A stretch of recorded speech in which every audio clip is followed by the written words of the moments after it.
Okay, let's get into this then. We've got to start off with the whole Isak situation that's going on right now after the statement that was made last night during the Rangers game. So planning on coming here doing the video just purely on Rangers and the result last night and the performance, and we'll get into it. But Isak obviously releasing a statement last night. It's a big talking point. It's been the saga of the summer, and it's got messy. It's got messy to say the least. Just quickly on my thoughts on it all. I feel as if no, do you know what? We'll read out Isak a little part of Isak's statement first, and I want to read out Newcastle's statement because I think it plays a part in terms of everything that's going on. And look, it's all business, isn't it? It's all absolute business. I don't want to talk about Isak's first part of the statement where he's on about not being at the PFA Awards. Just want to say what he said at the end of the statement, right? So, we know, he says, "I've kept quiet for a long time while others have spoken. That silence has allowed people to push their own version of events, even though they know it doesn't reflect what was really said and agreed behind closed doors." First of all, on that, if you've not got it in writing, Isak and his agent, then nothing's going to happen. We all know how it works. If there's no writing and there's no proof there, then nothing's going to happen. So, mistake on your guy's part. If you don't have that, I get it. Like, the way the world should work is, yeah, like, we shook hands on it. You said you would do it. We all know that's not what happens, especially in business and at this high end of a deal that's potentially going on. The reality is promises were made and the club has known position for a long time. To now act as if these issues are only emerging is misleading. When promises are broken and trust is lost, the relationship can't continue. That's where things are for me right now, and why change is in the best interest of everyone, not just myself. Signed off by Isak. So it's his second to last card he can really play. His last card is putting in a transfer request, which people say, why doesn't he just do that? He forfeits apparently things like loyalty bonuses and money that he would get from Newcastle. Don't know if that's actually true, and to be honest, we've seen, I think I can think back to Wayne Rooney handing in a transfer request to Man United. Like, what does it really mean? It's the same thing as putting that statement out there without probably a chance of losing any of your dough. So, look, Newcastle, let's be honest, Newcastle have been real shambles behind the scenes this summer. They haven't been able to get anyone in that they look to get in. It doesn't seem like they've done a lot of groundwork on anyone. They just assumed being back in the Champions League and winning the Cup and stuff would be enough for them to get these players in. And they've lost out on the likes of João Pedro, Brian and Buemo, blah, blah, blah.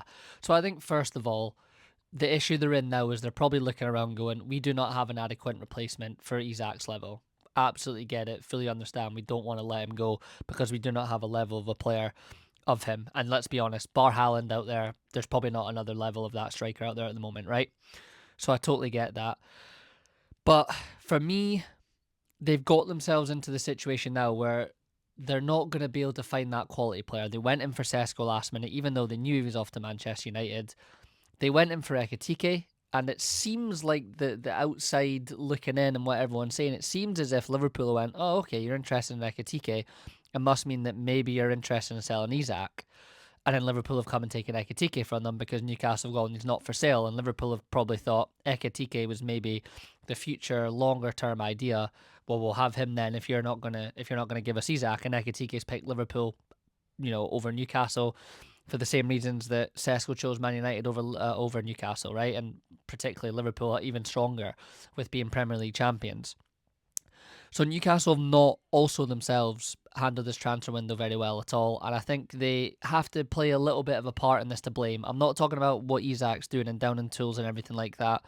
At the end of the day, it's not right. We've seen it before. I was chatting to Jack Fish, who's a Newcastle fan. He sent me a hilarious voice note last night. He said to remind me of a situation was Carlos Tevez, right? Under Mancini. Mind when Tevez refused to play, refused to come off the bench, went away and played golf, got told to come back, ends up coming back, makes an apology, gets in there, helps him get to the league title. So it's not the first time that that's happened for a player, right? And, Newcastle fans are taking this kind of high and mighty stand of like, let him rot in the reserves and stuff like that.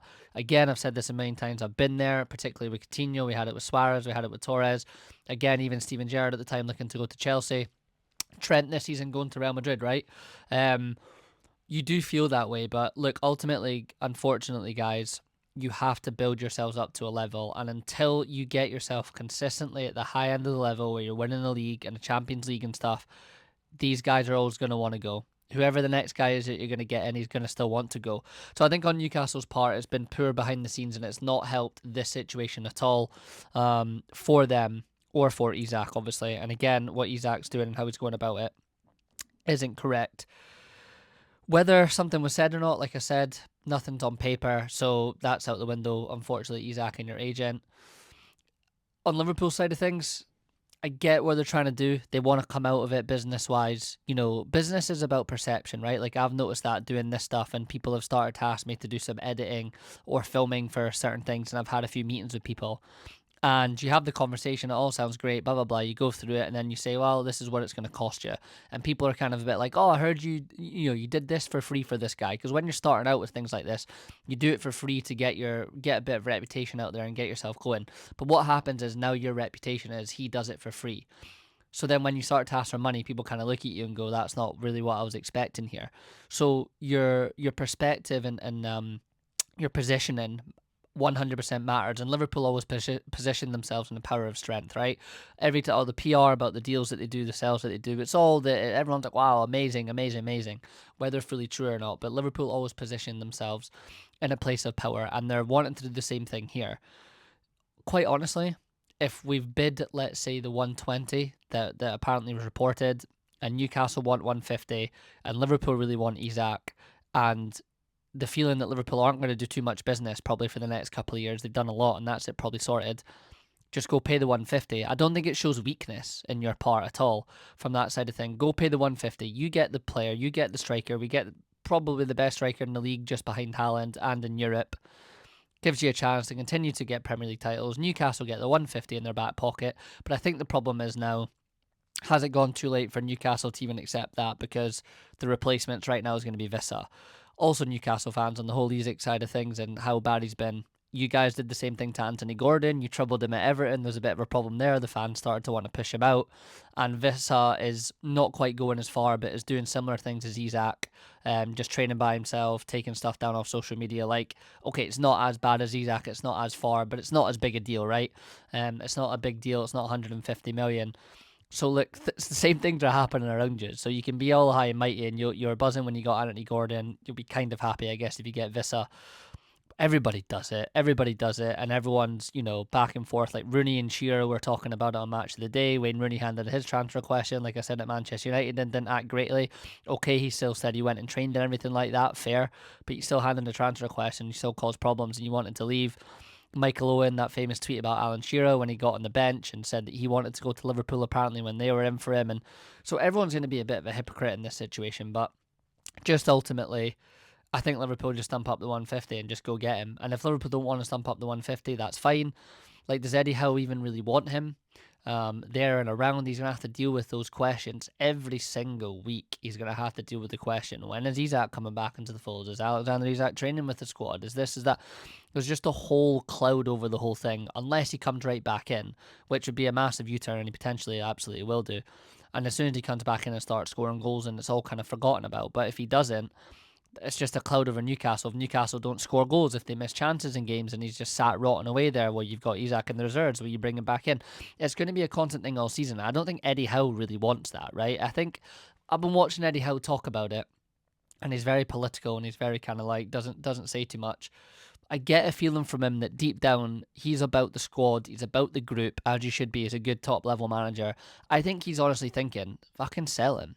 Sell him, let's get the money in, and they should have done it a bit earlier, and then we can reinvest it, and we can get 2 or 3 guys in to try and make up for it, right? And I know that doesn't always work with your quality. We've seen Spurs do that with the Gareth Bale money. It doesn't always work like that, I know that, but I don't think Eddie Howe wants him. I remember coaching, and parents were constantly like, taking their kids to try out here and there and trying to like play me off a little bit. But like, well, we've done a tryout there, and they've offered us like, he can play striker all the time, like stupid little shit like that. And I used to be like, great, go ahead. Like, if you're being like that, you don't really want to be here, and I don't want to have to deal with you in the season when things aren't going what you think is your way for your kid.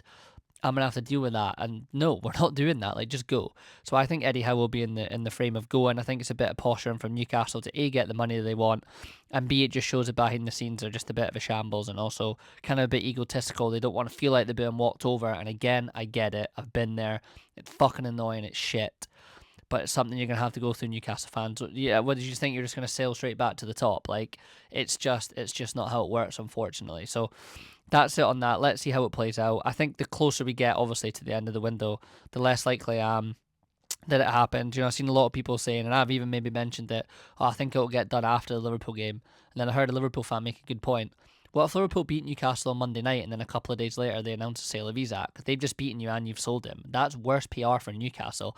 If anything, you'd be better selling him at the weekend if you're going to do it just before the game. Obviously, if Liverpool come in with the bid that they want before the game, don't play him. It's a bear pit anyway. You get your fans behind you. These fuckers have come in and settled this guy and stole him from us and are making it hard for us. And you make St James's even more of a bear pit than it's already going to be on Monday night. That's the way I would go about it if I was Newcastle and they're willing to sell and if Liverpool put the money up that they want. But hey ho. Anyway, let's get on to the football. Rangers last night. Jesus Christ, eh? I heard Ali McCoy say this morning on TalkSport that, Rangers are a Europa League club. Yeah, absolutely. You have been for a few years. And that's no diss on Rangers fans. That's just where you're at. And, I did the Improving Scottish Football podcast with Kieran, and, he talked about this. The level of clubs that Rangers and Celtic are starting to be paired up with is getting and dropping lower and lower and lower. And, not any diss on Club Brugge in the Belgian league seems to improve and has got better, but Rangers, you're not in the mix anymore with the Champions League teams. And let's be honest, even Celtic are low level, bottom of the kind of totem pole Champions League team level and quality wise. I'm not talking about size of club and fan base and everything, but quality and level wise. That's where you're at. And Club Brugge came, I remember texting the boys last night, I thought, just when a team just looks faster and stronger than you, you're like, well, God, these guys are just a level or two above you guys, and there's nothing else you can really do about it. And I did the video yesterday, and Russell Martin talked a lot about wanting the players to play with joy at Ibrox and enjoy it again. Fuck me, they were anxious as anything at the beginning. He even said that, especially after conceding that goal. That's a defender's fault, by the way, unless he's heard a shout from Jack Butlin. But for me, that's absolutely a defender's fault for that first goal. And then you concede, again from a set piece. It doesn't look like they're doing a lot of work on it. I don't get that vibe at all. And then it's fair enough, it's a screamer from the boy, the centre-half that scores that goal. It's a poor header out from Rothwell, but Club Brugge are flying. They've got the momentum, they've got the buzz, and the centre-half strikes it as clean as anything and fires it into the far corner, and that's game over. And you just felt like, fucking hell, this is going to be bad. And Rangers get back into it and they get that goal, which is a bit of a saving grace, and they were far better in the second half. But then Bruges are obviously 3 up. They're going to drop off a little bit. They're going to drop a bit deeper. They're going to try and preserve their legs for their league games, blah, blah, blah, all that type of stuff. So it's good that Rangers got that goal. They almost get the second one with Sama. At first, I was like, that's a goal for me. The more I've seen it, obviously Alan McGregor was on the commentary, who was great, which I'm about to get into. I'm on the punditry, sorry. Said, nah, unfortunately, I think as a keeper, he's got that. So fair play, it doesn't quite go in for them. The goal's a lifeline, and it was a lot better in the second half. But, Alan McGregor was absolutely spot on about a lot of things. I thought he was brilliant yesterday, and you could tell he was raging, by the way. And remember, he was part of the staff last season too. He talked about the responsibility in football now, not just for Rangers, but in football, particularly in set pieces and stuff like that. They kind of just do what they're told and they don't look at it and solve the problem that actually may come if something does change in a split second. They'll just go, well, that's what I was told to do. There's no responsibility, and Rangers look like that at set pieces. There's zero responsibility, and that's a big problem in football at the moment. Look, I did the coaching. I've not done it for a while, but coming up in this school of coaching where how things are right now, it's a lot of over-coaching, and there's a lot of pros to it that we're seeing. Players are very technical. They're good on the ball. We probably haven't seen overall globally everyone be this technically good. You used to talk about the Brazilians and the Spanish, but it's getting to the case where everyone's like that. But the huge con of it is that players being able to think for themselves, and they're coming up to these academies and stuff, and they're taught.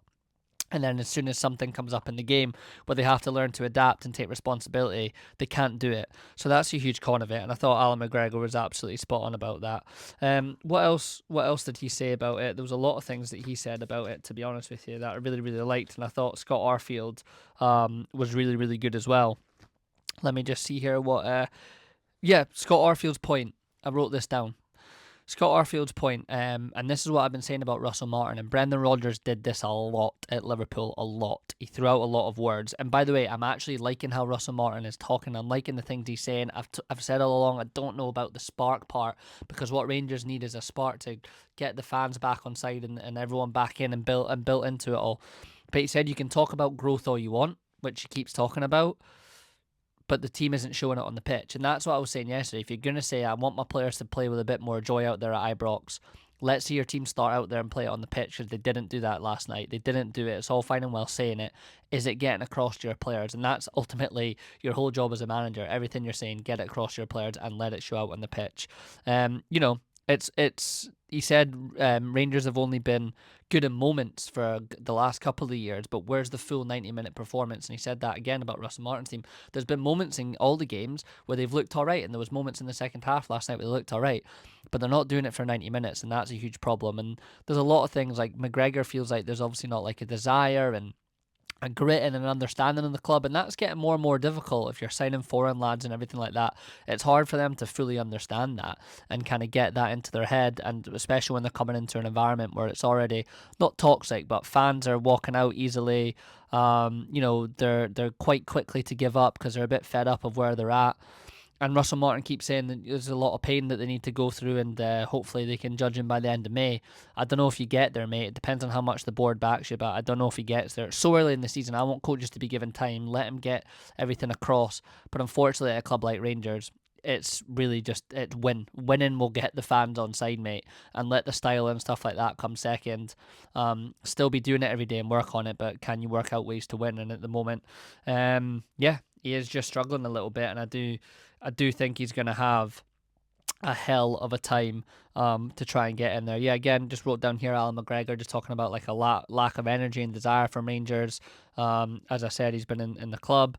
They kind of analysed the press that Rangers had in the second half. They were a lot higher, a lot more positive, a lot more energetic. They should be doing that from the start at Ibrox. I think the goals change game. I think the goal obviously spooks them a little bit and just adds to the anxiety that they've already got there playing at Ibrox and everything like that. So yeah, absolutely. It's funny, they talked about like XG and stuff like that, and Alan McGregor was like, I'm not a fan.